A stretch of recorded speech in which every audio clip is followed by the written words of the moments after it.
കോൺഗ്രസിനെ സംബന്ധിച്ചിടത്തോളം കോൺഗ്രസിനെ മനസ്സിലായി ഞങ്ങൾ പിന്നിലേക്ക് മാറുകയും ന്യൂനപക്ഷ വോട്ടുകൾ മാത്രം മറിച്ചു കൊടുക്കുകയും ചെയ്തു കഴിഞ്ഞാൽ CPM ജയിക്കില്ല. പകരം എന്താണ് BJPക്ക് കിട്ടുന്ന കുറെ അടിസ്ഥാന വോട്ടുകളിലേക്ക് കോൺഗ്രസ് കടന്നു കയറുകൂടി ചെയ്താൽ മാത്രമേ BJP തോൽപ്പിക്കാൻ കഴിയുള്ളൂ എന്ന് മനസ്സിലായതുകൊണ്ട് CPM, കോൺഗ്രസ്, SDPI നിങ്ങൾ മൂന്നും ഒരു അച്ചുതണ്ട് പോലെ നിന്ന് പ്രവർത്തിക്കുകയാണ്. 2021 നിയമത്തുണ്ട്. ഇത് എല്ലാവർക്കും അറിയാവുന്ന കാര്യമാണെന്നേ. അത് തന്നെയല്ലേ പാലക്കാട് സംഭവിച്ചത്. പാലക്കാട് ഈ ശ്രീധരൻ സാറിനെ തോൽപ്പിക്കാൻ വേണ്ടിയിട്ടും ഇതേ കാര്യം തന്നെയല്ലേ സംഭവിച്ചത്. ശ്രീ യുവരാജ് ഗോകുൽ, ഈ തദ്ദേശ തെരഞ്ഞെടുപ്പിന്റെ ഫലം വരുന്ന ഘട്ടത്തിൽ ഏറ്റവും നേട്ടമുണ്ടാക്കിയത് ആര് എന്ന ചോദ്യത്തിന് തീർച്ചയായിട്ടും BJP എന്നതാണ് ഉത്തരം. പക്ഷേ വിവിധ തദ്ദേശ സ്ഥാപനങ്ങളിൽ BJPയെ അകറ്റി നിർത്തുക എന്ന ലക്ഷ്യത്തോടു കൂടി ഇപ്പോൾ ചർച്ചകൾ സജീവമാക്കിയിരിക്കുകയാണ് ഇന്ത്യ സഖ്യം. പ്രത്യേകിച്ച് പാലക്കാട്, എറണാകുളം ജില്ലയിലെ തൃപ്പൂണിത്തുറ തുടങ്ങി വിവിധ മുനിസിപ്പാലിറ്റികൾ, വിവിധ ഗ്രാമപഞ്ചായത്തുകൾ. അപ്പോൾ എങ്ങനെയാണ് BJP ഈ നീക്കത്തെ ഓവർകം ചെയ്യുക? നോക്കൂ, അവരൊരു മുന്നണിയാണ് എന്നുള്ള കാര്യത്തെക്കുറിച്ചിട്ട് ആർക്കും വലിയ സംശയമൊന്നുമില്ല. കേരളത്തിൽ അങ്ങോളം ഇങ്ങോളം നിങ്ങൾ നോക്കിക്കഴിഞ്ഞാൽ മനസ്സിലാകും, ഭാരതീയ ജനതാ പാർട്ടി അധികാരത്തിൽ വരാൻ സാധ്യതയുണ്ടായിരുന്ന നിരവധി മുനിസിപ്പാലിറ്റികളിൽ അവർ തെരഞ്ഞെടുപ്പിന് മുമ്പ് തന്നെ ആ സഖ്യം അൺഒഫീഷ്യലി യാഥാർത്ഥ്യമാക്കിയിരുന്നു എന്നുള്ള കാര്യം.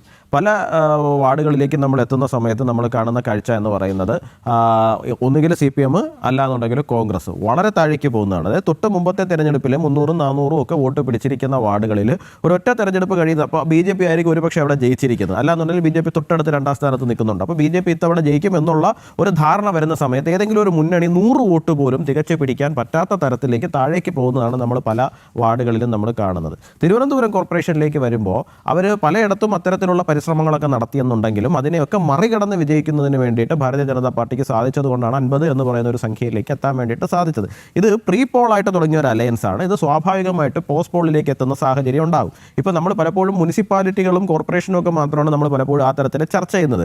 കഴിഞ്ഞ തവണ നമുക്ക് 2020 തെരഞ്ഞെടുപ്പ് കഴിയുമ്പോൾ എനിക്ക് തോന്നുന്നു 20-23 പഞ്ചായത്തുകളിലെന്തോ നമ്മൾ ഏറ്റവും വലിയ ഒറ്റകക്ഷിയായിട്ട് മാറുന്ന സാഹചര്യം ഉണ്ടായിട്ടുണ്ട്. എന്നാൽ തിരുവനന്തപുരത്തെ 2 പഞ്ചായത്തുകൾ തന്നെ ഉദാഹരണം പറയാം. കല്ലൂർ പഞ്ചായത്തും കരവാരം പഞ്ചായത്ത്. ഈ 2 പഞ്ചായത്തുകളിലും ഭാരതീയ ജനതാ പാർട്ടിക്ക് അധികാരം ഉണ്ടായിരുന്നതാണ്.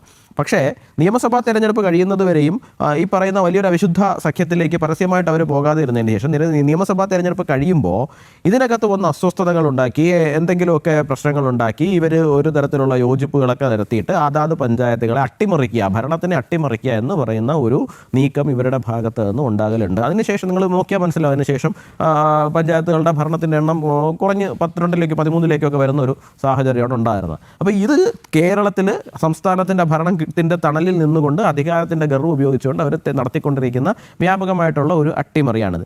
ഇപ്പോൾ ഇത് പാലക്കാടും തൃപ്പൂണിത്തുറയിലുമാണ് അവർ നടത്തുവാൻ വേണ്ടിയിട്ട് ശ്രമിക്കുന്നത്. തീർച്ചയായിട്ടും അവർ അത്തരത്തിൽ യോജിച്ച് വരികയാണ് എന്നുണ്ടെങ്കിൽ അത് ആത്മഹത്യാപരമായിരിക്കും അവരെ രണ്ടുപേരെയും സംബന്ധിച്ചെന്ന് മാത്രമേ പറയാൻ സാധിക്കുകയുള്ളൂ. കാരണം ഏതെങ്കിലുമൊക്കെ പഞ്ചായത്തുകളിൽ ചെയ്യുന്നത് പോലെ അത്ര എളുപ്പത്തിൽ ചെയ്യാൻ കഴിയുന്ന കാര്യമല്ല മുനിസിപ്പാലിറ്റിക്ക് അത് ഏറി ചെയ്യുക എന്ന് പറയുന്നത്. കാരണം പബ്ലിക്കിൻ്റെ ഇടയിലേക്ക് അത് അത്രയും വലിയ ചർച്ചയാവുകയും നമ്മുടെ വാർത്താ മാധ്യമങ്ങളിൽ ഉൾപ്പെടെ വലിയ രീതിയിലുള്ള ചർച്ചയ്ക്ക് ഇടം കൊടുക്കുകയും ചെയ്യും. തീർച്ചയായിട്ടും അടുത്ത നിയമസഭാ തെരഞ്ഞെടുപ്പിൽ അത് അവരെ ബാധിക്കും എന്നുള്ളത് കൊണ്ട് തന്നെ അവരത് ചെയ്യുക എന്നുള്ളതാണ് വേണ്ടത് എന്നാണ് ഞാൻ പറയുന്നത്. കാരണം നിങ്ങൾ ഒരൊറ്റ മുന്നണിയാണ് എന്നുള്ള കാര്യവും നിങ്ങൾ മോഷണത്തിൽ മാത്രമല്ല എല്ലാ കാര്യങ്ങളിലും സഖ്യകക്ഷികളാണ് എന്നുള്ള കാര്യവും നിങ്ങൾ പഞ്ചായത്തുകളിൽ നിന്ന് തുടങ്ങി കേരള നിയമസഭയ്ക്കകത്ത് വരെയും ഇതുപോലെ സഖ്യകക്ഷിയായിട്ടാണ് മുന്നോട്ട് പോകുന്നത് എന്നുള്ള കാര്യവും ജനങ്ങൾക്ക് മുമ്പിൽ ബോധ്യപ്പെടണം.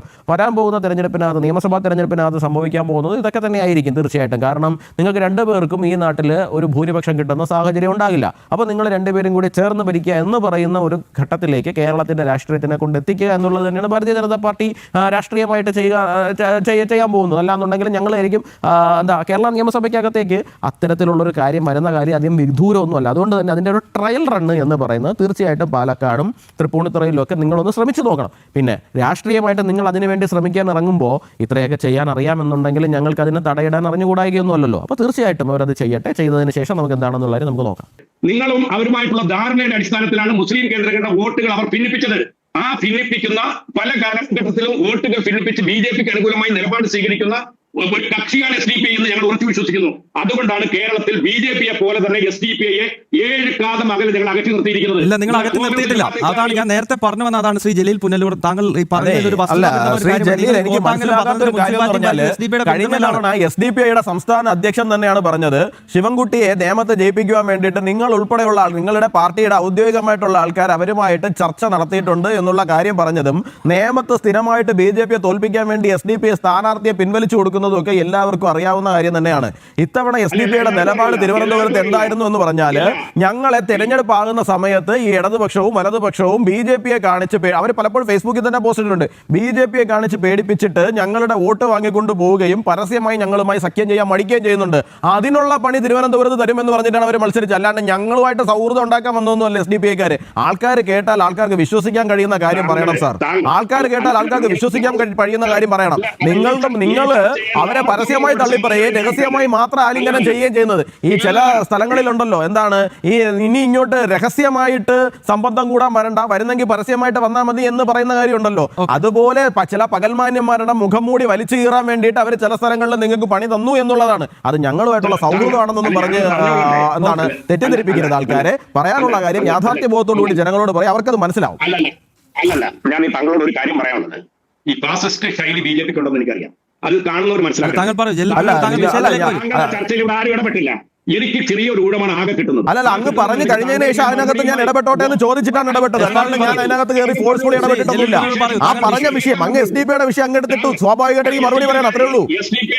അതൊരു പൊളിറ്റിക്കൽ പാർട്ടിയല്ലേ ഇന്ത്യ രാജ്യത്ത് രജിസ്റ്റർ ചെയ്യപ്പെട്ട്?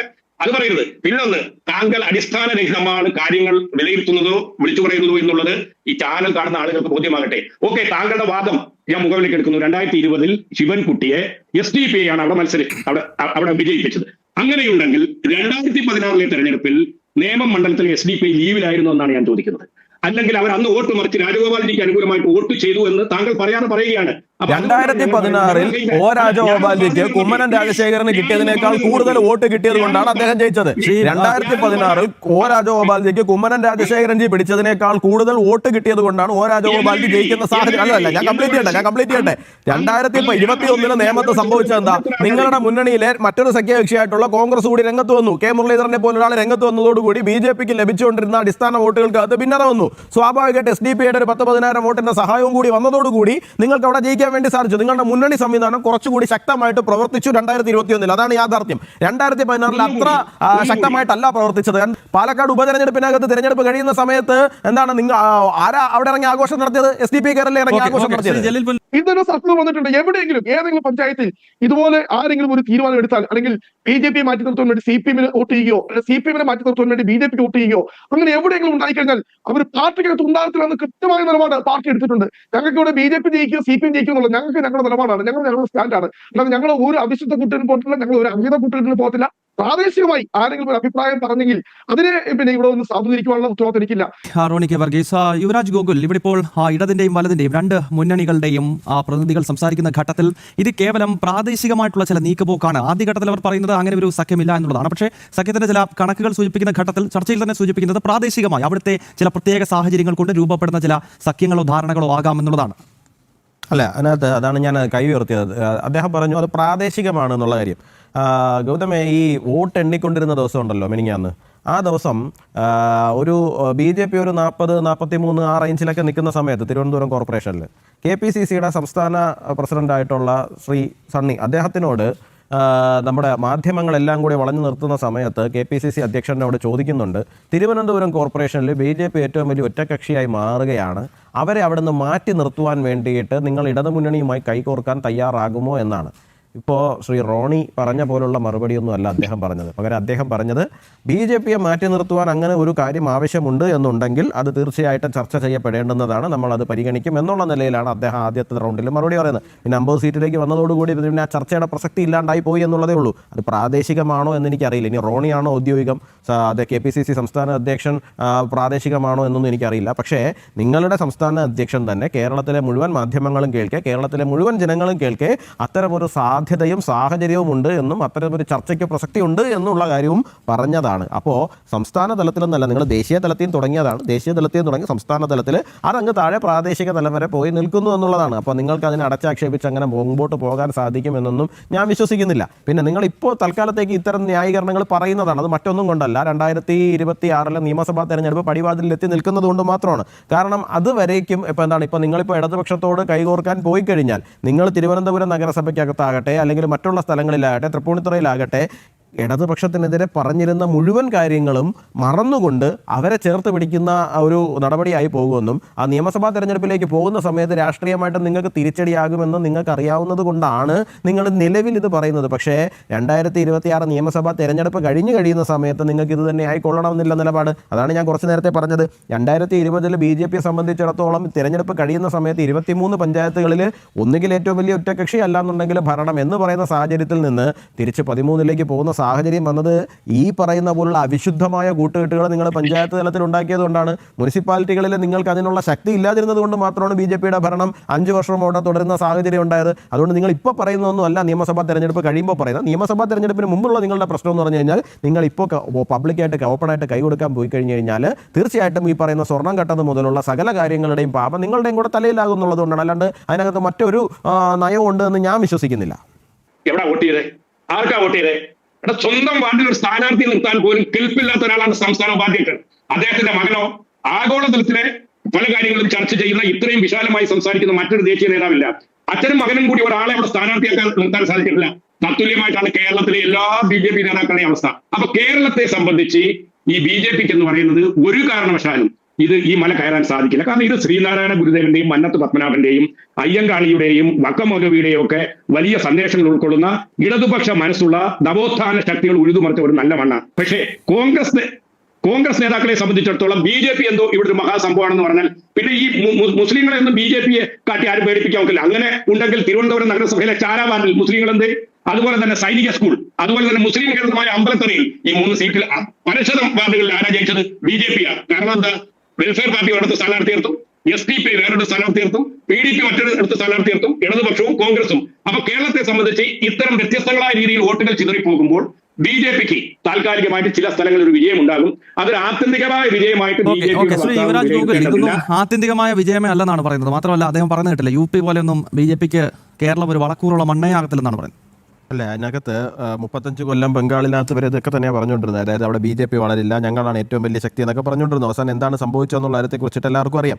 ഞാൻ മറ്റൊരു കാര്യത്തെക്കുറിച്ചിട്ടാണ് പറയുന്നത്. അദ്ദേഹം പറഞ്ഞു ഇപ്പോൾ എന്താണ് നമ്മുടെ ശ്രീ PC ജോർജിന് സ്വന്തം വാർഡിൽ വോട്ട് ചെയ്യാൻ പറ്റിയില്ല. നിങ്ങളുടെ പാർട്ടിയുടെ ഒരു ദേശീയ സെക്രട്ടറിക്ക് ഒരു നിയമസഭാ തെരഞ്ഞെടുപ്പിലോ ലോക്സഭാ തെരഞ്ഞെടുപ്പിലോ സ്വന്തം മണ്ഡലത്തിൽ വോട്ട് ചെയ്യാൻ പറ്റുന്നൊരു സാഹചര്യം ഉണ്ടായത് MA ബേബിയെ പാർട്ടിയുടെ നാഷണൽ സെക്രട്ടറി ആക്കിയതിന് ശേഷം. അതൊരു നിങ്ങളുടെ നിങ്ങളുടെ ദേശീയ തലത്തിലുള്ള പാർട്ടി സെക്രട്ടറിക്ക് പോലും വാർഡ് ഇലക്ഷൻ പോട്ടെ, നിയമസഭയിലോ ലോക്സഭയിലോ പോലും സ്വന്തം ബൂത്തിൽ പോയിട്ട് അരിവാൾ ചുറ്റികയിൽ വോട്ട് ചെയ്യാൻ പറ്റാത്ത അത്രയും ഗതികേടുണ്ടായിരുന്ന പാർട്ടിയാണ് നിങ്ങൾ. അപ്പോഴാണ് കേരളത്തിലെ BJPക്ക് 10-12 സംസ്ഥാന അധ്യക്ഷന്മാരുണ്ട്, സംസ്ഥാന അധ്യക്ഷനുണ്ട്, ജനറൽ സെക്രട്ടറിമാരുണ്ട്, മറ്റനേകം ഭാരവാഹികളുണ്ട്, എല്ലാവരും ഉണ്ട്. അതിനകത്ത് ഒരു സംസ്ഥാന ഉപാധ്യക്ഷനെ കണ്ടുപിടിച്ച് അദ്ദേഹത്തിൻ്റെ വാർഡ് എന്നൊക്കെ പറഞ്ഞ് പോകുമ്പോൾ നിങ്ങൾ ആദ്യം ആലോചിക്കേണ്ടുന്ന കാര്യം നിങ്ങളുടെ ദേശീയ തലത്തിൽ തന്നെ നിങ്ങളുടെ ദേശീയ സെക്രട്ടറിയുടെ തന്നെ അവസ്ഥ ഇതായിരുന്നു എന്നുള്ളവരുടെ ഒന്ന്. രണ്ടാമത്തെ കാര്യം, ഇത് ജന്മഭൂമിയുടെയും ജനത്തിൻ്റെയും വാർത്തയൊന്നുമല്ല. October 1, 2024 മലയാള മനോരമയുടെ വാർത്തയാണ്. അതിനകത്ത് നിങ്ങളുടെ പാർട്ടിയുടെ റിപ്പോർട്ടിനെ കുറിച്ചിട്ടാണ് പറയുന്നത്. പാർട്ടി വോട്ട് BJPക്ക് ചോർന്നെന്ന് CPM. 18 നിയമസഭാ മണ്ഡലങ്ങളിൽ LDFിനേക്കാൾ വോട്ട് BJPക്ക്. പാർട്ടി വോട്ടുകൾ BJPക്ക് മറിയുകയാണെന്നും CPM സംസ്ഥാന കമ്മിറ്റി റിപ്പോർട്ട്. ആറ്റിങ്ങൽ LDF പരാജയത്തിന്റെ കാരണം വോട്ടുകൾ BJPക്ക് പോയതാണ്. ആലപ്പുഴയും തൃശ്ശൂരും അടക്കമുള്ള പല മണ്ഡലങ്ങളിലും ഇതുണ്ടായി. അങ്ങനെ തുടങ്ങി നിങ്ങളുടെ വോട്ട് CPM താങ്കൾ പറഞ്ഞെന്താണ്? CPMന്റെ വോട്ട് എങ്ങും പോകുന്നതല്ല, അത് അടിസ്ഥാനപരമായ വോട്ടാണ്, അങ്ങനെ ഇങ്ങനെയൊന്നും CPMന്റെ വോട്ടിലേക്ക് കടന്നു കയറാൻ സാധിക്കില്ല. നിങ്ങളുടെ പാർട്ടിയുടെ തന്നെ ഇന്റേണൽ റിപ്പോർട്ടാണ്. നിങ്ങളുടെ വോട്ടുകൾ കാര്യമായിട്ട് ഭാരതീയ ജനതാ പാർട്ടിയിലേക്ക് ചോർന്നു പോകുന്ന സാഹചര്യം ഉണ്ടായി എന്നുള്ള കാര്യം ഇത്തവണ തന്നെ നിങ്ങളൊന്ന് നോക്കി നോക്കുന്നത്. നിങ്ങളുടെ പാർട്ടിയുടെ കോട്ടക്കൊത്തളങ്ങളായിട്ടുള്ള സ്ഥലങ്ങൾ മുഴുവനും BJP പിടിക്കുന്ന സാഹചര്യം ഉണ്ടായി. നെടുങ്കാട് വാർഡ് കോർപ്പറേഷൻ ഉണ്ടായ കാലം മുതൽ CPMന്റെ കുത്തകയായിരുന്നു, അല്ലെങ്കിൽ ഇടതുപക്ഷത്തിന്റെ കുത്തകയായിരുന്നു. 2020 തകർന്നു. ഇത്തവണ നിങ്ങൾക്ക് തിരിച്ചു പിടിക്കാൻ സാധിച്ചോ? നിങ്ങളുടെ പാർട്ടിയുടെ സെക്രട്ടറി ആയിരുന്ന ശ്രീ കടകംപള്ളി സുരേന്ദ്രന്റെ സ്വന്തം വാർഡ് കടകംപള്ളി വാർഡ് BJP ജയിക്കുന്ന സാഹചര്യം ഉണ്ടായില്ല. അങ്ങനെ നിങ്ങളൊന്ന് നോക്കി നോക്കുന്നേ. ഒരു കാലഘട്ടത്തിൽ നിങ്ങൾ മോസ്കോ എന്നും ചൈന എന്നും ഒക്കെ പേരിട്ട് വിളിച്ചിരുന്ന പല സ്ഥലങ്ങളും ഇന്ന് ഭരിച്ചുകൊണ്ടിരിക്കുന്ന BJPയുടെ കൗൺസിലർമാരാണ്. അത് കോൺഗ്രസിന്റെ തലയിലേക്ക് മാത്രം വെച്ചിട്ട് കാര്യമില്ല. അവിടെ CPMന്റെ വോട്ട് ഉണ്ടായിരുന്നു. ഇപ്പം നിങ്ങൾ പറയും കോൺഗ്രസിന്റെ വോട്ട് 1000 ഉണ്ടായിരുന്നു, അതിപ്പോൾ 300-400 ആയി എന്നുള്ള കാര്യം. ശരി, CPMന്റെ വോട്ട് 3000-4000 ഉണ്ടായിരുന്നത് ഇന്ന് 1500-1800 ഉള്ളൂ. അതെന്താ നിങ്ങൾ പറയാത്ത?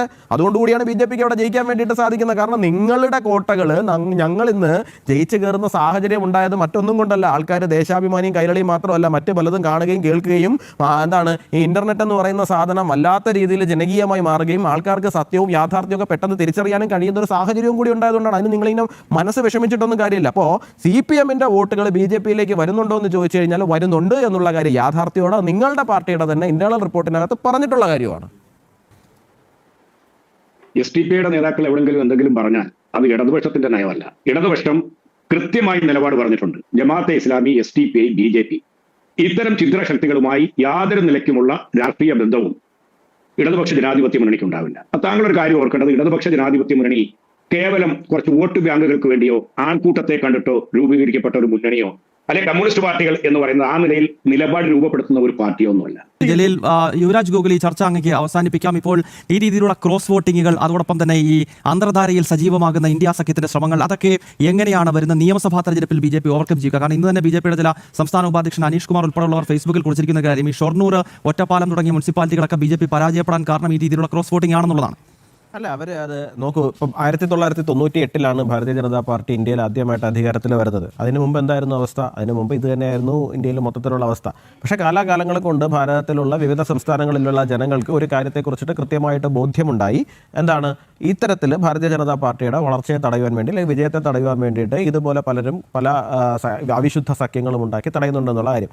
ഇതിനെ കൂടുതൽ ജനങ്ങളിലേക്ക് എത്തിക്കുക, ബോധ്യപ്പെടുത്തുക എന്നുള്ളതാണ്. ഇന്നിപ്പോൾ അനീഷേട്ടൻ ചെയ്തിരിക്കുന്നത് അത് തന്നെയാണ്. ഇതാണ് യഥാർത്ഥത്തിൽ സംഭവിച്ചത് എന്നുള്ള കാര്യം ജനങ്ങളുടെ മുമ്പിൽ അനാവരണം ചെയ്യുന്ന സമയത്ത് അവർക്ക് കൃത്യമായിട്ട് ബോധ്യം ഉണ്ടാകും. ഈ പറയുന്ന രണ്ട് കക്ഷികളും ഒരേ നാണയത്തിന്റെ രണ്ട് വശങ്ങളായിട്ട് നിന്നുകൊണ്ട് പ്രവർത്തിക്കുകയാണ് എന്നുള്ള കാര്യത്തെക്കുറിച്ചിട്ട് ജനങ്ങൾക്ക് ബോധ്യം ഉണ്ടാകും. അപ്പോൾ കുറച്ച് കഴിയുന്ന സമയത്ത് ഇത്തരത്തിലുള്ള വോട്ട് മറിക്കുക, ഈ വോട്ട് മറിക്കുക എന്ന് പറയുന്നത്, വോട്ടെല്ലാം കൂടി നമ്മൾ ഇപ്പോൾ ഓരോ രാഷ്ട്രീയ പ്രസ്ഥാനത്തിൻ്റെയും കേഡർ വോട്ട് എന്ന് പറയുന്നത് എത്ര ഉണ്ടാവുക?